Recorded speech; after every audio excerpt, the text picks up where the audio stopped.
nosso que estás nos céus, santificado seja o vosso nome. Venha a nós o vosso reino, seja feita a vossa vontade, assim na terra como no céu. O nosso de cada dia nos dai hoje, perdoai as nossas ofensas, assim como nós perdoamos a quem nos tem ofendido. E não nos deixeis cair em tentação, mas livrai-nos do mal. Assim seja.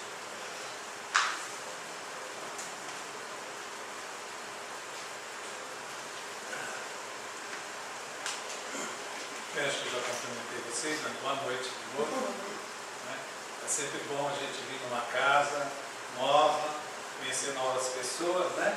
E trocar umas ideias aí, falando sobre nossa querida doutrina espírita.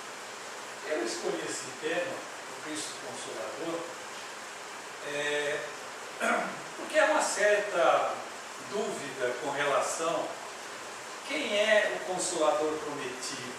Nós vamos ver nas passagens do Evangelho, principalmente no Evangelho de João, que Jesus fala que vai enviar um Consolador prometido. Mas antes, um pouquinho, nós vamos ver em Mateus, que fala do Cristo Consolador. Por isso que eu coloquei o Cristo Consolador. Vamos tentar entender bem o que é esse Consolador prometido ou o Cristo Consolador. Nessa passagem de Marcos, vinde a mim todos que estáis cansados e sobrecarregados, e eu vos aliviarei. Pois sou manso e humilde de coração, e vocês encontrarão descanso para as suas almas. Pois o meu jugo é suave e o meu fardo é leve. Aí Jesus está falando dele como Consolador, por isso Cristo Consolador. Nós vamos ver um pouquinho adiante no Evangelho de João, item 14 e 15, ele fala: se me amais, guardai meus mandamentos, e rogai ao meu Pai, e ele vos dará outro Consolador, a fim de que fique eternamente convosco. Eu gostaria de chamar a atenção nesse primeiro parágrafo, quando Jesus chama a atenção. Se me amais, guardai meus mandamentos. É bom que a gente observe que Jesus não está dizendo para o evangelista, para o João, guardai a minha figura, guardai aquilo que eu falo, como eu me porto, como eu me posiciono. Não. Guardai meus mandamentos. E eu rogarei ao Pai, e Ele vos dará outro Consolador, a fim de que fique eternamente convosco. Aí ele já está falando, ele como Cristo Consolador, ele já está falando, já está adiantando há 18 séculos atrás, hoje 19, quase 20, que vai pedir ao Pai que enviará outro Consolador. O Espírito de verdade, que o mundo não pode receber, porque não o vê e absolutamente não o conhece. Mas, quanto a vós, conhecê-los-eis, porque ficará convosco e estará em vós. Olha que interessante nesse outro versículo. Mas quanto a vós, conhecê-los-eis, porque ficará convosco e estarás em vós. Jesus está falando aí da vida espiritual. Porque qual a lógica dele falar? Eu vos enviarei um outro Consolador. Eu pedirei ao Pai e Ele vos enviará um outro Consolador. E aí, porque Ele ficará convosco. Ou seja, Ele já está falando das reencarnações, das vidas sucessivas. É que a gente não se atém a esses detalhes.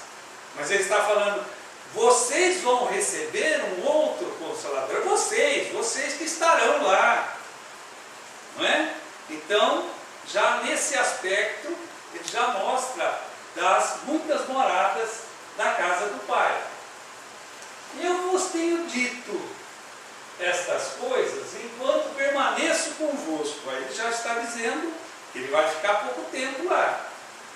Mas o Paráclito, ou Paracleto, o Santo Espírito, que meu Pai vos enviará em meu nome, vos ensinará todas as coisas e vos fará lembrar o que vos disse.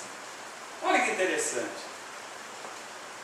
Chama muita atenção aí que ele vai mandar um Paracleto, ou seja, a palavra Paracleto ou Paráclito em grego quer dizer consolador, que vos fará lembrar tudo o que eu disse.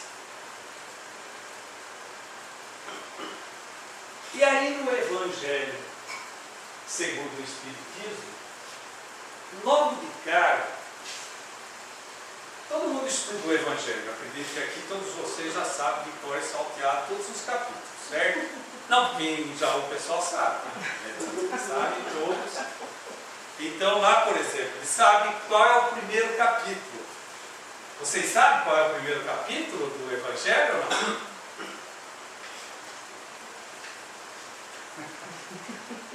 O Evangelho, esse aqui, ó.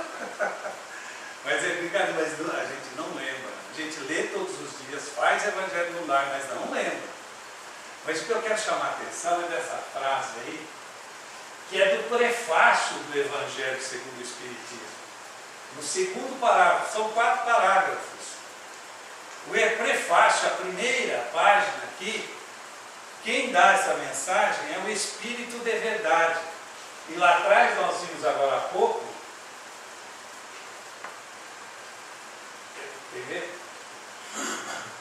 o Espírito de Verdade, que o mundo não pode receber ainda naquela época, né? Então eu vou ler só esse trechinho aí, que é o segundo parágrafo do prefácio ditado pelo Espírito de Verdade. Eu vos digo, em verdade, são chegados os tempos em que todas as coisas devem ser restabelecidas em seu sentido verdadeiro, para dissipar as trevas, confundir os orgulhosos e glorificar os justos. Espírito de Verdade está dando essa mensagem. Ele abre o prefácio do Evangelho segundo o Espiritismo. Então, voltando lá à primeira lição, o item, capítulo 1, ninguém lembra mesmo? Eu dei um tempinho aí, ver se vocês lembravam e tal, não lembra, né? Eu não vim destruir a lei. Por que Jesus diz isso? Porque vamos recordar um pouquinho. Nós tínhamos lá a lei mosaica, a primeira revelação com Moisés, há aproximadamente 5.000, 6.000 anos atrás. Era uma lei de Deus, era uma lei divina, os 10 mandamentos, não é? Imutáveis. Mas aquela lei, para aquela população daquela época, necessária, portanto, onde aquela população ainda vivia na infância, apenas conhecendo os primeiros princípios de sociedade, de organização. Então era necessário aquela lei mosaica que estabelecesse uma certa ordem. Eles já acreditavam no Deus único. Então essa primeira revelação vem através da lei de Moisés, os 10 mandamentos. Posteriormente, quando Cristo reencarna entre nós, um espírito puro, né, escolhido por Deus, e ele já há muitos milhões de anos já estava trabalhando na formação desse nosso planeta, do qual ele preside, como governador, não é? Ele reencarna entre nós e traz uma nova revelação. Mas ele vem e diz bem claramente, de forma a não deixar dúvidas, de que ele não veio para destruir aquela lei. Eu não vim destruir a lei, mas aplicá-la. Ou seja, colocá-la de uma outra forma, porque aquela lei era uma lei dura, necessária para aquele povo que habitava que precisava dessa ordem, dessa disciplina, dessa dureza. Eles entendiam dessa forma.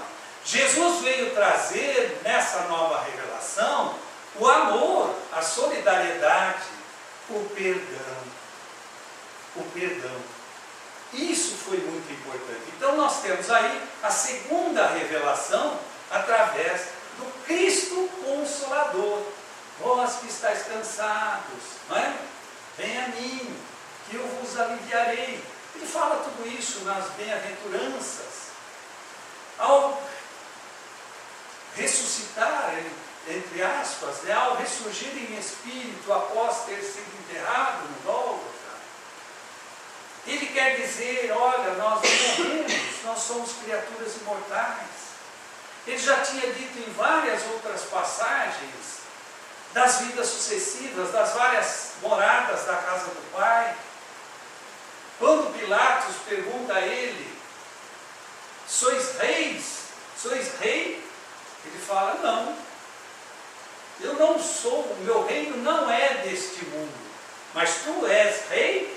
Ele fala, você que está dizendo, meu reino não é deste mundo. Ou seja, ele está dizendo que naquela, e ele completa mais, porque se o meu reino fosse desse mundo, os meus seguidores iriam levantar as espadas e lutar contra a minha prisão.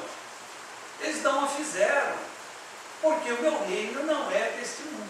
Então essa revelação que ele vem trazer, ele dá vários indícios, vários sinais da reencarnação, das vidas sucessivas, da necessidade de nós renascermos várias vezes para compreendermos o seu Evangelho, né? E logo no segundo capítulo, bom, mas aqui ainda, nessa revelação,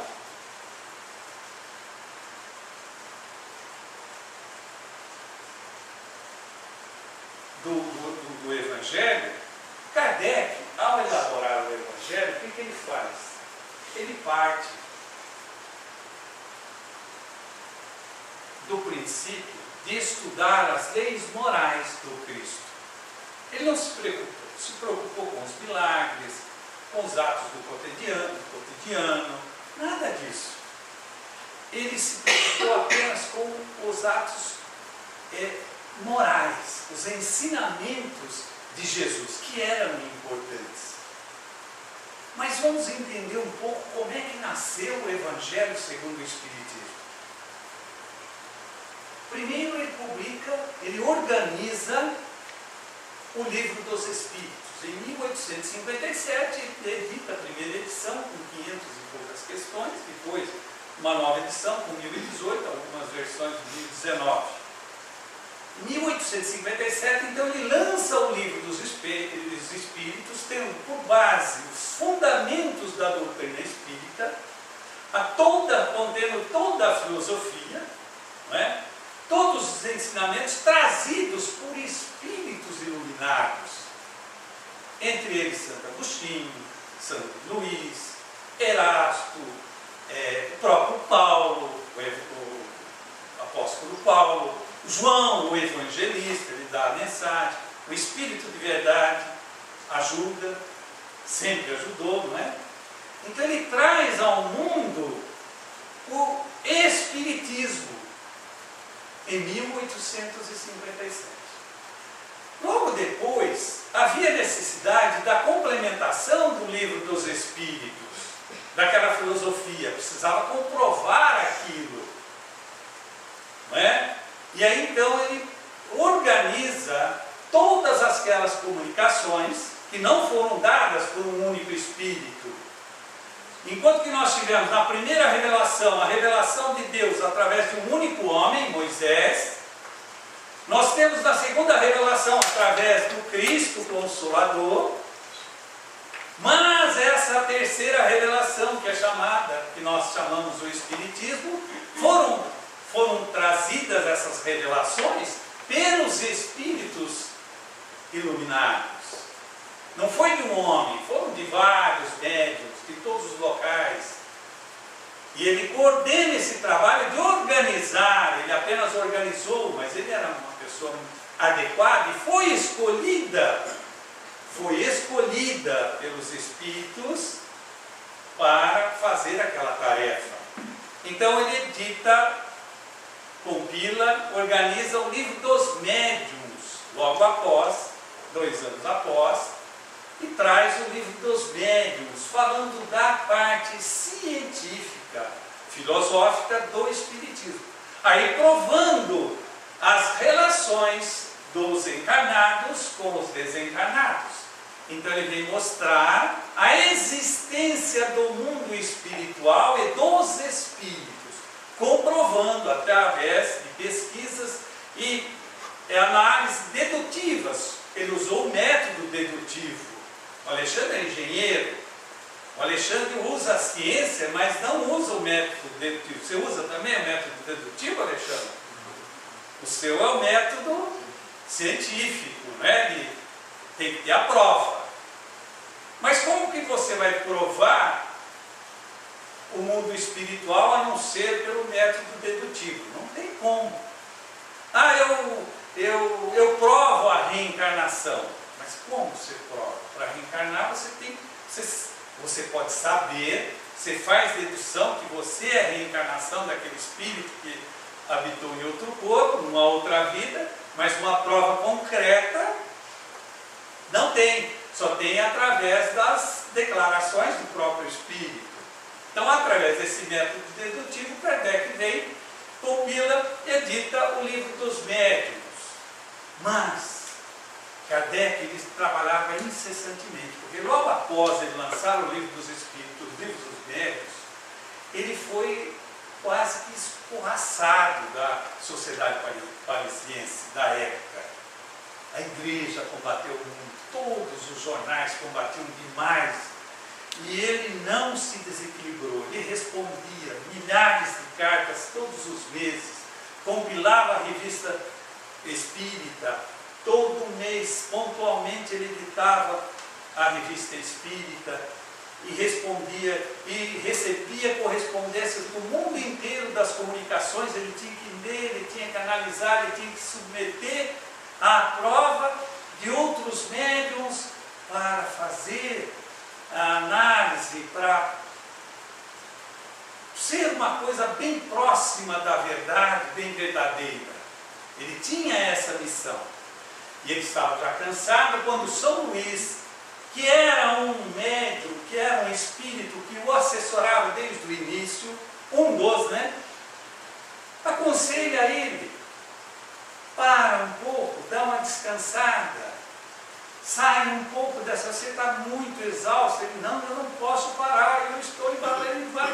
Enfim, conseguiu fazer com que ele saísse de Paris e se afastasse, inclusive nem falou para a mulher. De lá ele escreveu uma carta para a esposa, dizendo que ele estava num lugar maravilhoso, onde ele viu o mar, onde ele viu o nascer do sol, e estava muito bem lá. Ele estava escrevendo, ele estava compilando, organizando, com a assessoria direta do Espírito de Verdade, o Evangelho segundo o Espiritismo. Ninguém sabia.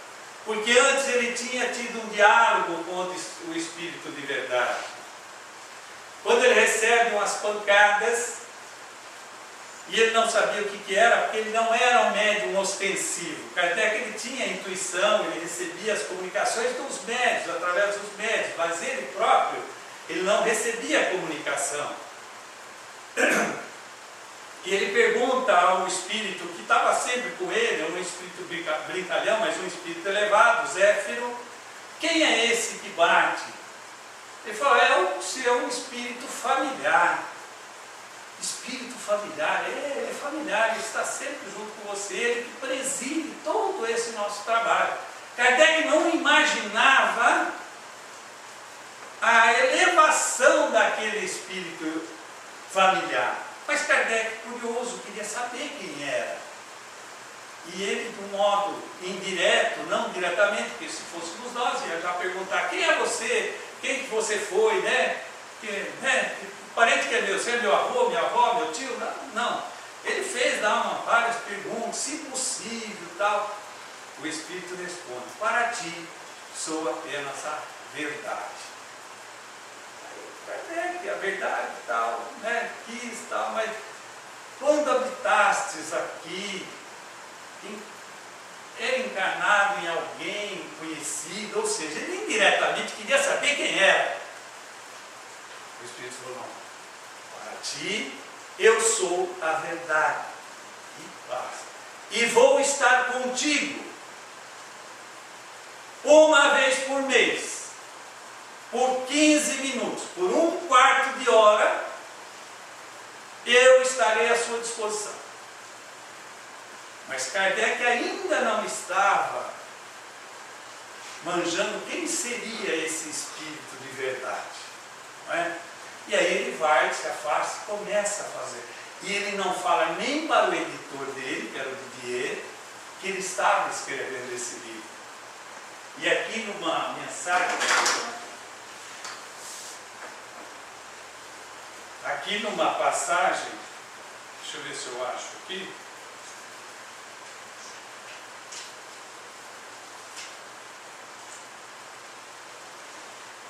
Ele recebe nas instruções, logo no primeiro capítulo, o Cristo Consolador, instruções dos Espíritos. Advento do Espírito de verdade.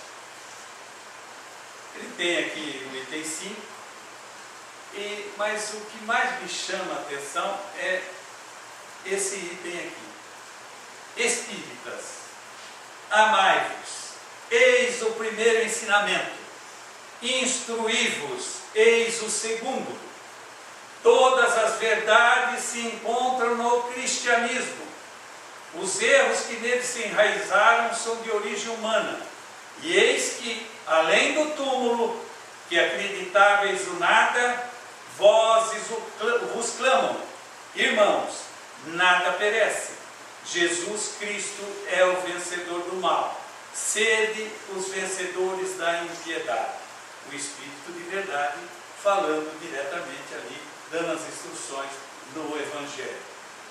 E mais para frente, no item 7, ele vem e fala assim: sou o grande médico das almas e venho vos trazer o remédio que deve curá-las. Os fracos, os sofredores e os doentes são meus filhos, prediletos, e venho salvá-los.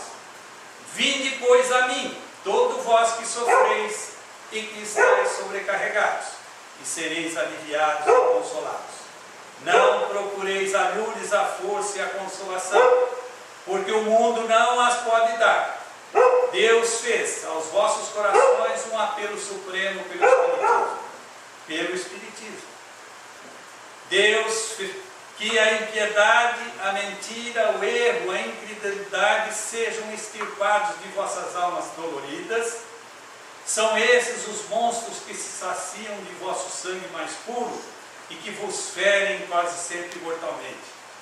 Que no futuro, humildes e submissos ao Criador, pratiqueis sua divina lei. Amai e orai. Sede dóceis aos Espíritos do Senhor. Invocai-o no fundo do coração e então Ele vos enviará seu Filho bem-amado para vos instruir e vos dizer essas boas palavras. Eis-me aqui, venho a vós porque me chamastes, o Espírito de verdade. Eu não sei se vocês perceberam, nós estamos falando de quê? Primeiro nós começamos falando do Cristo Consolador. Ele era o Cristo Consolador, ele veio trazer o consolo. Ele veio ressignificar a dor. Ele não veio tirar a dor de ninguém, não veio salvar ninguém. Ele veio mostrar que através do amor é que nós conseguimos essa salvação. Só através do amor. Quando ele fala: amai-vos uns aos outros como eu vos amei. O primeiro mandamento: amai o vosso Deus como... Ele está falando de amor. Então nós estamos falando do Cristo Consolador. Mas quando ele fala com João, quem era João o evangelista? João o evangelista era o mais novo dos apóstolos. Jesus, tinha uma afinidade muito mais ampla com ele. Tanto é que Jesus na cruz ali, ao olhar para a sua mãe, fala: mãe, eis aí o teu filho, filho, eis aí a tua mãe. Esse era João. E no Evangelho de João ele vem: guardai meus mandamentos, e eu vou rogar ao Pai, e ele vos enviará um outro Consolador, que hoje vocês não podem conhecer, que hoje vocês não têm capacidade de entender, mas vocês entenderão. E depois a gente vê o prefácio do Evangelho, dizendo que é chegado os novos tempos. Eu vos tenho dito, o Consolador é o Espiritismo, o Espírito de verdade. Mas quem é o Espírito de verdade? Segundo Haroldo Dutra, mineiro, ele falou: mineiro é que nem o Guimarães Rosa, que ele fala assim: eu não sei de muitas coisas, mas eu desconfio. Eu não sei quase nada, mas desconfio de muitas coisas. Então, ele passa essa desconfiança. Então, nós estávamos falando quando Kardec, isolado, começa a escrever o Evangelho segundo o Espiritismo, sob a supervisão direta do Cristo, do Espírito de verdade e aqueles outros espíritos que o assessoravam. E olha, uma publicação, uma comunicação dada em Bordeaux, em 1864, em maio, foi publicada na Revista Espírita de dezembro de 1864, e aqui nós compilamos um trechinho só. Tem uma comunicação a respeito do Evangelho, da imitação, porque Kardec, ele não tinha nem título ainda, então ele tinha colocado lá, imitação do Evangelho. Depois, posteriormente, com o pessoal, os próprios espíritos também que o assessoravam, ele acabou mudando o Evangelho segundo o Espiritismo. Mas o primeiro nome era imitação do Evangelho. E não cai entre nós, realmente fica um negócio. Você acha que ia colar esse nome, imitação do Evangelho? Já é imitação, então não é imitação, é imitação. Made in, Então vamos. Aí vem, a propósito da imitação do Evangelho, Bordeaux, maio de 1864, grupo de São João, médico de Sr. Hu. Olha a mensagem que é recebida lá. Acaba de aparecer um novo livro. É uma luz mais brilhante que vem clarear a vossa marcha. Há 18 séculos, por ordem de meu Pai, vim trazer a palavra de Deus aos homens de boa vontade. Esta palavra foi esquecida pela maioria dos homens, e a incredulidade, o materialismo, vieram abafar o bom grão que eu tinha depositado em vossa terra. Preste atenção nisso aí. Ninguém sabia desse livro, mas ele está dizendo: acaba de aparecer. Há 18 séculos, por ordem de meu Pai, vim trazer a palavra de Deus. Vamos ver um pouquinho mais para frente. Ele tem muitas outras coisas. Mais para frente ele fala isso. Sede dóceis aos seus ensinos. O Evangelho, está falando do Evangelho, tá? Os tempos preditos são chegados, todas as profecias serão cumpridas. Há muitas moradas na casa de meu Pai, disse-lhes eu há 18 séculos. Quem disse que havia muitas moradas na casa do Pai? Jesus. O Espiritismo veio tornar compreensíveis estas palavras. E vós, meu bem-amados, trabalhadores que suportais o calor do dia, que credes ter em vós lamentado a injustiça da sorte, abençoai os vossos sofrimentos. Agradecei a Deus, que vos dá meios de quitar as dívidas do passado. São trechos de uma comunicação do Espírito de verdade. Já dá para a gente desconfiar de quem seja esse Espírito de verdade. Há 18 séculos eu venho. Eu já tinha dito isso para vocês. Quem poderia fazer com essa elevação? Não é? Então,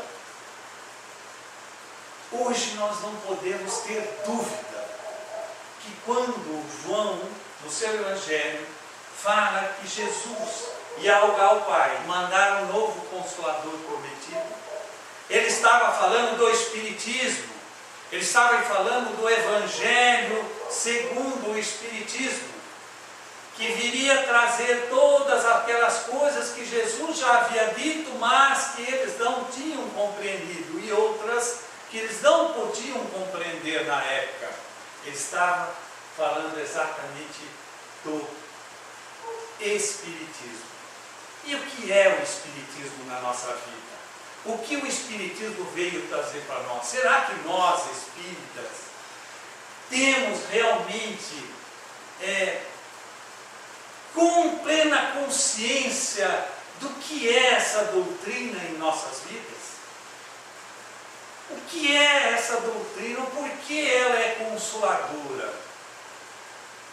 Nós podemos citar várias coisas, mas a maior delas é que vem revelar para nós que nós somos espíritos imortais. Nós não morremos, nós não perdemos as pessoas que nós amamos, nós nos separamos temporariamente. Graças a Deus, nós somos espíritos imortais. Hoje estamos aqui revestidos desse corpo de carne, nós temos essa família, mas nós não vamos perder esses laços familiares nas próximas reencarnações, porque ao retornarmos à pátria espiritual, lá reencontraremos-nos e reencontraremos outros, os quais já estiveram na mesma caminhada conosco. Esse é o Espiritismo, esse é o maior consolo. Porque como você consola uma mãe, um pai de família que perde um filho de 10, 15, 20 anos, se essa sociedade materialista julga tudo aquilo que a gente pode ver, pode tocar, e quando morre, desencarna, um jovem precocemente, a primeira questão que vem é: nossa, mas era tão jovem, tinha tanta coisa para fazer.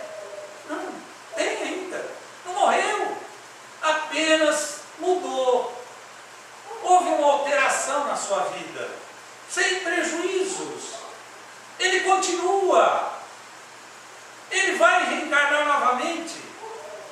A prova maior, sem dúvida nenhuma, para os pais, mas faz parte porque nós habitamos esse planeta de provas e expiações. Nós não vamos passar aqui imunes,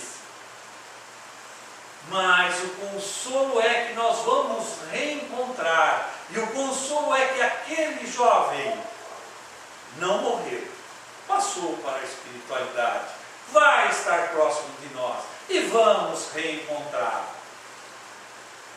Esse é o maior consolo, sem dúvida nenhuma.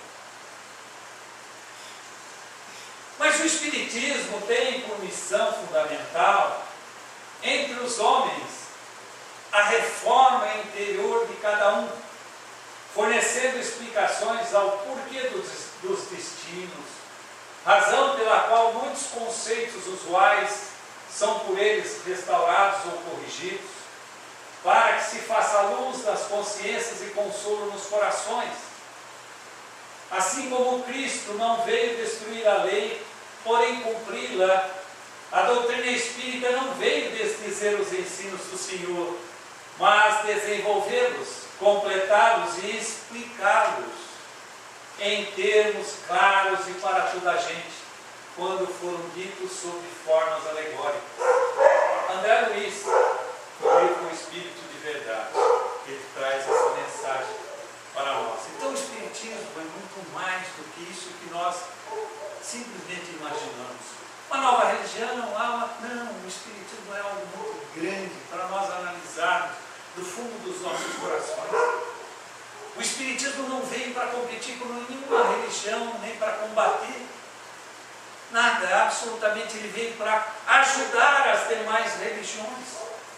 O espiritismo não quer que sejamos crentes espíritas em grande número. O espiritismo quer que sejamos pessoas de bem, não importa se sejam espíritas, católicos, protestantes, muçulmanos. O espiritismo quer fazer homens de bem. Então essa é a mensagem do Consolador. O Espírito realiza o que Jesus disse do Consolador prometido. Conhecimento das coisas, fazendo que o homem saiba de onde vem, por onde vai, por que está na terra. Um chamamento aos verdadeiros princípios da lei de Deus e consolação pela fé e pela esperança. Veio nos mostrar por que nós estamos aqui, por que nós sofremos, por que nós temos dificuldades, por que nós somos diferentes. E aí nós entendemos isso integralmente. Esse é o verdadeiro consolo. Que somos pessoas imortais, estamos temporariamente aqui, passamos por várias e várias reencarnações, aprendemos bastante, mas temos muito mais ainda a aprender nessa longa jornada. Nos dá o consolo de que se nós erramos, se nós falhamos em determinados momentos, e nós erramos mesmo, nós temos a possibilidade da recuperação. Deus, na sua infinita misericórdia, nos vai conceder uma nova oportunidade e outras tantas quantas nós precisarmos, porque todos somos filhos de Deus, e do seu rebanho não se perde nenhuma ovelha. Então essa é a verdadeira consolação. Nós estamos habitando aqui um planeta de provas e expiações, ou expiações e provas, como queiram, porque nós, no nosso processo evolutivo, ainda nós necessitamos desse planeta, dessas provas, desses sofrimentos, dessas dores, para o aprendizado. Esse é o verdadeiro consolo que nos traz o Espiritismo. E tem mais. O Espiritismo vem acabar, vem matar a morte, segundo Richard Simonetti. Ele acaba de matar a morte, não existe a morte. Esse é o mais importante, é sabermos que vamos continuar. E aí as pessoas se perguntam, como eu vou ser recebido no plano espiritual? Isso os espíritas, porque os outros nem pensam, quando fala de morte, né? Só morte, deixa quieto, vamos viver bastante.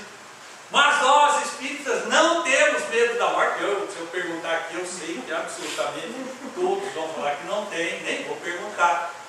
Mas a pergunta que fica é, como eu vou ser recebido no plano espiritual?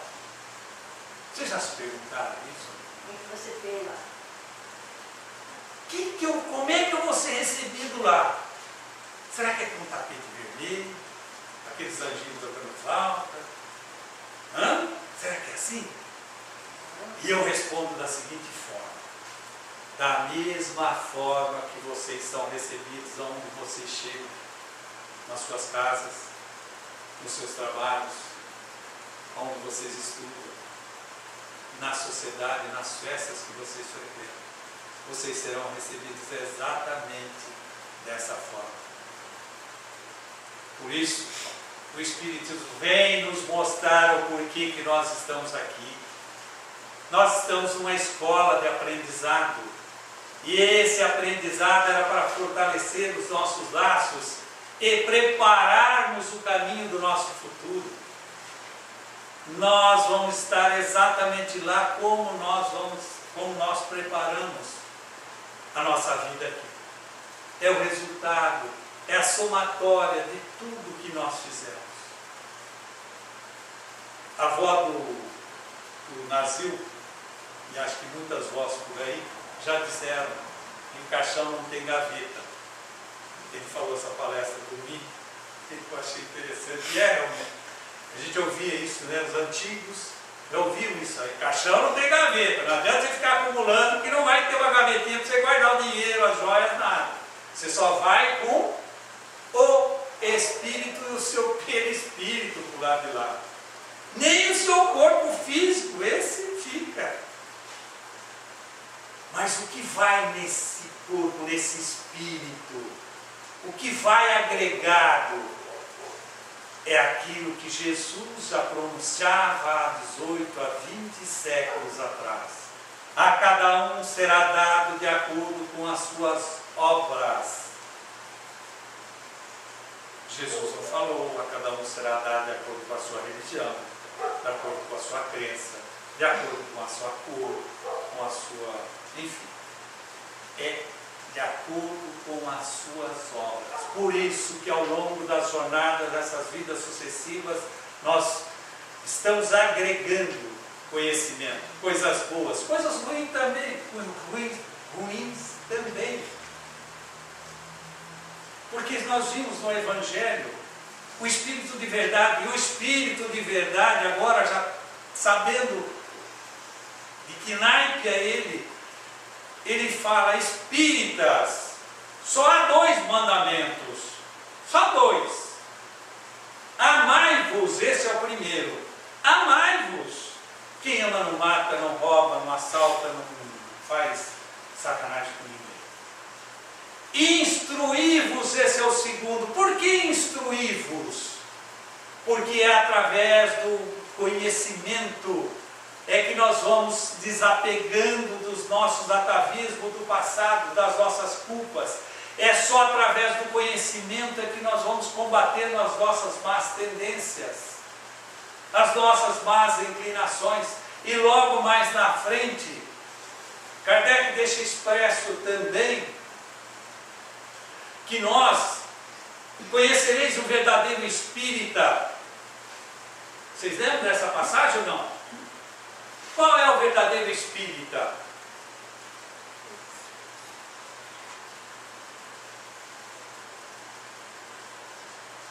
Conhece o verdadeiro espírita pela sua transformação moral e pelo esforço que ele faz, que ele depreende em combater as suas más inclinações. Mas a gente esquece, viu? A gente esquece da primeira. Não sei se é por querer ou não, mas a gente esquece. Quando alguém pergunta para nós, como se conhece o verdadeiro espírito? Segundo o Evangelho, é aquele que combate as suas más tendências, é o esforço que ele faz. Ele falou, nem é aquele que já combateu, aquele que já está liberado, aquele que já cresceu, não. É pelo esforço que ele faz para combater. Mas pula a primeira parte. É que nem lá atrás. Espíritas, amai-vos, esse é o primeiro. Depois vocês vão se instruir. Não é o contrário.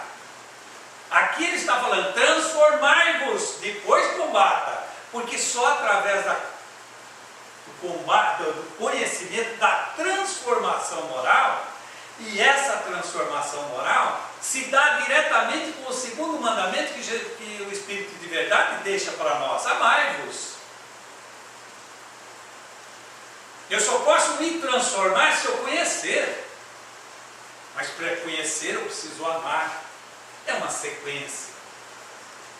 E logo em seguida, pelo esforço que faz em combater as suas más tendências, ou seja, por tudo aquilo que nós trazemos de vícios, né?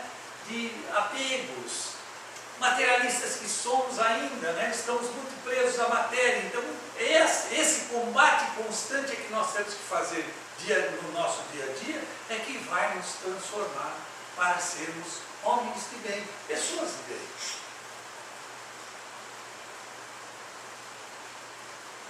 Ora, o Espiritismo, procedendo de espíritos sábios e bondosos, num verdadeiro derramamento da mediunidade na carne, preenche integralmente essas condições, visto que a crença no Espiritismo ajuda o homem a se melhorar, firmando-lhe as ideias sobre certos pontos do futuro, apressa o adiantamento dos indivíduos e das massas porque faculta-nos inteiremos do que seremos um dia.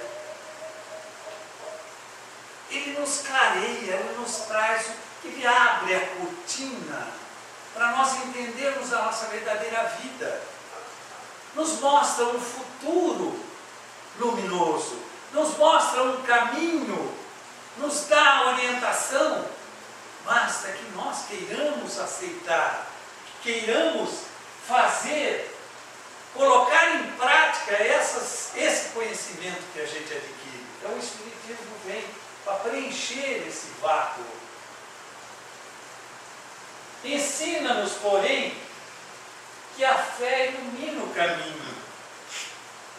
Porque nós trazemos dentro de nós passamos por várias religiões, por várias seitas, em todas essas jornadas evolutivas que nós tivemos, mas que a fé nos liberta, que a fé nos salva. Não é? Só a fé. Não. O Espiritismo vem nos falar, claro, Jesus ensinou isso também. A fé ilumina o caminho, clareia, um farolete ali, bem claro. Mas ninguém fugirá da lei que manda atribuir a cada qual segundo suas obras pessoais. A evolução nossa se dá através do nosso esforço, do nosso trabalho, sempre.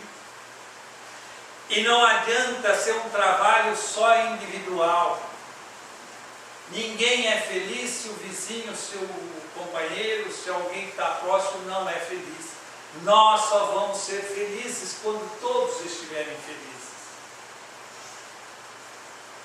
Nosso planeta se transformará em um planeta de regeneração quando todos os espíritos se elevarem nessa condição de felicidade. Então não adianta a gente querer se esforçar muito para sermos egoisticamente, fazermos o nosso progresso individual. Ele não é individual, ele é coletivo. Pensemos nisso. A dor bem compreendida gera ao espírito experiência, maturidade e evolução. O Espiritismo vem nos mostrar que a dor faz parte do nosso processo evolutivo, que aprendizado é através da dor, é que nós vamos preparando-nos o nosso espírito, fortalecendo o nosso espírito. Mas o consolo do Espiritismo é que, se entendermos o porquê desse nosso sofrimento, fica mais fácil de encararmos a dor. Se entendermos que estamos aqui não por acaso, estamos nessa família, temos esses filhos, esses pais, esses irmãos, não por acaso não caímos de paraquedas, mas somos espíritos que, reunidos na jornada para crescermos, para trabalharmos o perdão, para trabalharmos o nosso aprendizado em conjunto. Aí fica mais fácil a gente evoluir. Partindo para o final, somente maduros temos a oportunidade de entender que os desafios sedimentam nossas conquistas morais. Se eu quero aprender a virtude da paciência, não vai ser onde todos concordam comigo, vai ser onde as pessoas pisam no meu carro. Deus nos dá a oportunidade, através da reencarnação e principalmente dentro da família, esse pequeno cadinho onde se juntam espíritos, amigos não tão amigos, próximos não tão próximos, para trabalhar o nosso aprendizado. E são esses nossos filhos, os nossos pais, são os nossos personal trainers para exercitarmos a nossa paciência. Como é que a gente vai exercitar a paciência se nós não estamos ali alguém para futucar nós, para pisar no nosso carro? Não é verdade? Então há necessidade, sim. Se eu quero aprender a benevolência, ou seja, se eu quero ser bom, vai ser onde as pessoas não reconhecem o que eu faço, para que eu possa aprender a dar sem esperar. É nesse momento de dificuldade que as virtudes sedimentam o nosso coração. E Kardec questiona os espíritos superiores: segundo Cristo, qual é a caridade? Como é a caridade entendida por Jesus? E os espíritos superiores respondem: benevolência para com todos, indulgência e perdão. São essas três coisinhas, só. Benevolência, ser bom, ser disponível, fazer o bem. E ser o bom, fazer o bem, é para aquele que necessita aquilo naquele momento. Se tiver uma pessoa morrendo de fome, você vai ser bom quando você der um prato de comida. Você não vai falar para ele, viu, você precisa abrir seu coração, receber Jesus, está aqui o Evangelho. Não, ele vai te xingar ou tacar o Evangelho na sua cabeça. Mas se você der um prato de comida, você está sendo bom para ele. No outro momento, quando você ouve a pessoa, simplesmente não fala nada, mas ouve a pessoa, você está sendo bom. É essa benevolência que Jesus falava da verdadeira vontade. Indulgência, reconhecer que somos todos imperfeitos, todos temos defeitos. Sermos indulgentes para com todos, entendermos as pessoas. E perdão, não 7, mas 70 vezes 7, segundo ele disse a Pedro, não é? E para finalizar, bem-aventurados os aflitos, porque eles serão consolados. Mas como se pode ser feliz por sofrer, se não se sabe por que sofre? Não é? Não adianta nada falar do consolo, falar é que nem você chegar para uma pessoa que acabou de perder um braço, falar, viu, meu amigo, você tem que aceitar o Evangelho no seu coração, aceita Jesus, aceita Deus. Não vai. Você tem que pegar ele correndo e levar para o médico, né? Se possível, colar o braço, o que ele precisa ali naquele momento, né? Enquanto a pessoa não adquire consciência da própria responsabilidade, movimenta-se no mundo a feição de semi-racional, amontoando os problemas sobre a própria cabeça. Nós criamos, né? Nós andamos com um monte de penduricados. Cada dia a gente adquire um problema, vai levando, aqui vai ficando pesado, não é? Enquanto a gente não entender, ter consciência dessa nossa responsabilidade, o que nós estamos fazendo aqui, nós vamos ter esse tipo de problema. E assim, cumpria-se a promessa do Cristo por meio de todo um imenso processo de amadurecimento espiritual. Para finalizar, então, eu só digo para vocês o seguinte: Cristo o Consolador, ele vem e traz a consolação na sua segunda revelação, mostrando o amor, o perdão. E fala que vai enviar um Consolador prometido. E esse Consolador prometido, sem dúvida nenhuma, não tenhamos mais dúvida, é o cristianismo redivivo através do Espiritismo. É o Evangelho segundo o Espiritismo. É ali que vem desvendar para nós. E o próprio Jesus vem e se manifesta dizendo que nasce uma nova luz, um novo caminho para que toda a humanidade. E isso não se dá de um dia para o outro. Claro, levará um certo tempo, mas nós avançamos bastante. Então pensemos assim: o que verdadeiramente é esse Consolador, é essa doutrina maravilhosa que nos faz entender por que nós estamos aqui, de onde nós viemos, para onde nós vamos. Nos fala da imortalidade da alma. Nos fala que quem preside esse planeta, quem está por trás de nós e junto com nós, é o Espírito de verdade, é Jesus coordenando todos os seus trabalhos. Obrigado pela atenção. Quem faz a prece?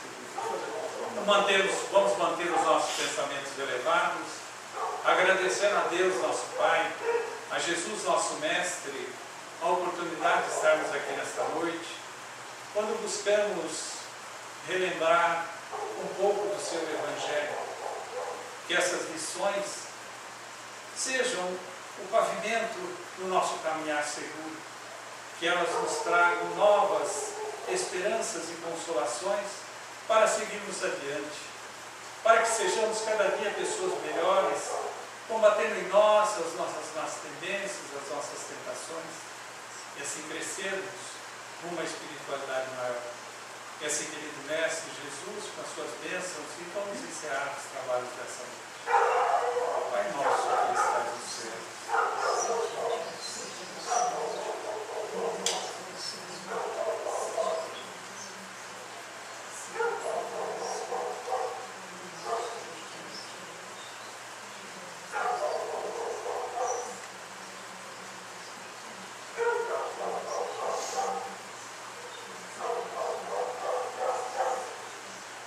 E assim seja. Uma boa noite a todos.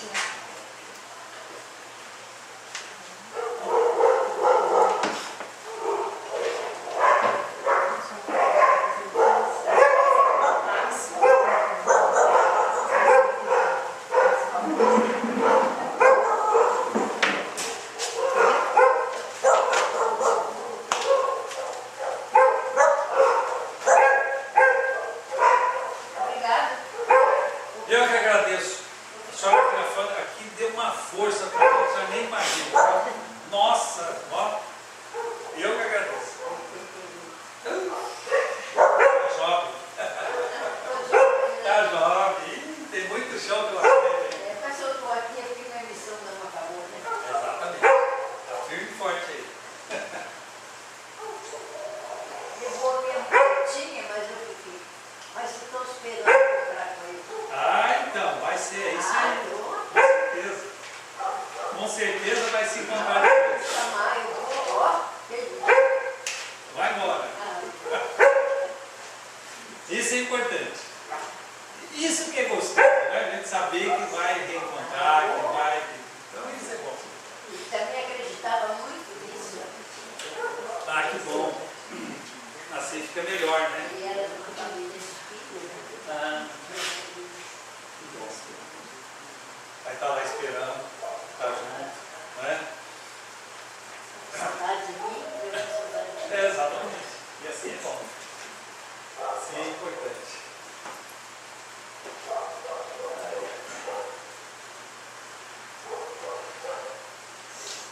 Esquentar aqui, nós estamos no inverno. É, então.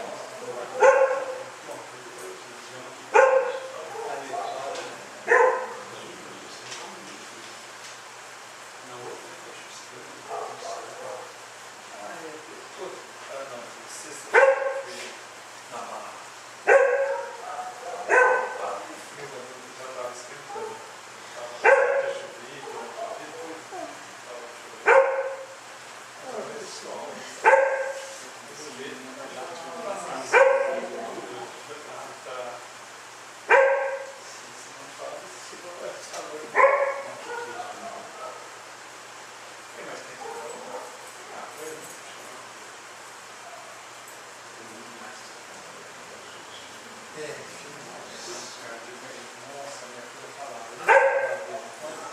Sentia diferença.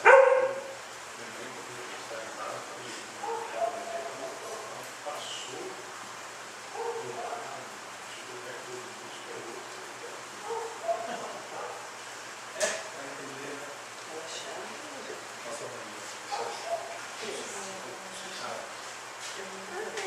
Nossa, obrigado.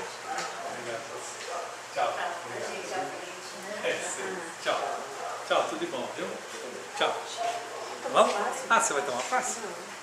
Então vai. Eu vou sair fora. Ah, tá aqui.